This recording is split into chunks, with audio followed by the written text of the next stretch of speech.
Hello everyone, আমাদের আরও একটি নতুন ব্লগে তোমাদের সবাইকে স্বাগত। আশা করছি সবাই খুব ভালো আছেন, আমিও খুব ভালো আছি। তো ভালো আছি বলে তো রেডি হয়ে গেছি।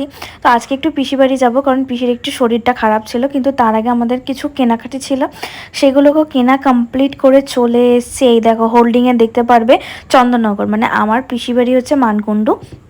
তো সেখানেই চলে এসেছিলাম। তো শ্বশুরবাড়ি যাচ্ছি, মিষ্টি না নিলে কি হয়, তাই মিষ্টি নিয়ে ঢ্যাং ঢ্যাং করতে করতে চলে যাব পিসি বাড়ি। হ্যাঁ, পিসির একটু শরীরটা খারাপ ছিল বলে পিসিকে দেখতে গিয়েছিলাম, বাট বাড়িতে গিয়ে দেখি পিসি ডাক্তারখানায় গেছে, পিসি আর পিসা। তো যেহেতু আমরা এসেছি বলে বোন একটু ঠান্ডা, মানে তরমুজ দিয়ে কি একটা বানাচ্ছিল, আমি সিরিয়াসলি জানি না যে এটা কী ও বানাচ্ছিল, নতুন শিখেছিল, তাই ও এটাকে বানিয়ে নিচ্ছিল। তো এখন আমাকে বলছিল তুই এসেই ভিডিও করা স্টার্ট করে দিস, বাট কী করবো বলো, আমার তো এটাই কাজ, আমার খুব ভালো লাগে ব্লগ করতে। তো মনু যাই হোক একটা বানাচ্ছিল, তো সিরিয়াসলি খেতে ইয়ামিই হয়েছিল। আবার গেলে আবার বানিয়ে দিস মনু, সত্যিই ভালো হয়েছিল।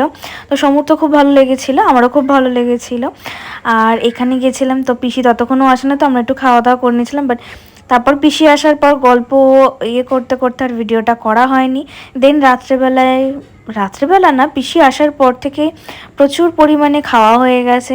তো খেয়ে দিয়ে পিসি বলছিল যে ডিনার করে বাড়ি যেতে, বাট না, আমরা ডিনার করিনি, কারণ প্রচণ্ড খাওয়া হয়ে গেছিলো বলে আমরা বেরিয়ে গেছিলাম। আমরা সেদিন দিল্লি হাইওয়ে ধরেই গিয়েছিলাম, কারণ দিল্লি হাইওয়ে ধরে গেলে আমার পিসি বাড়িটা আর কি কাছাকাছি পড়ে।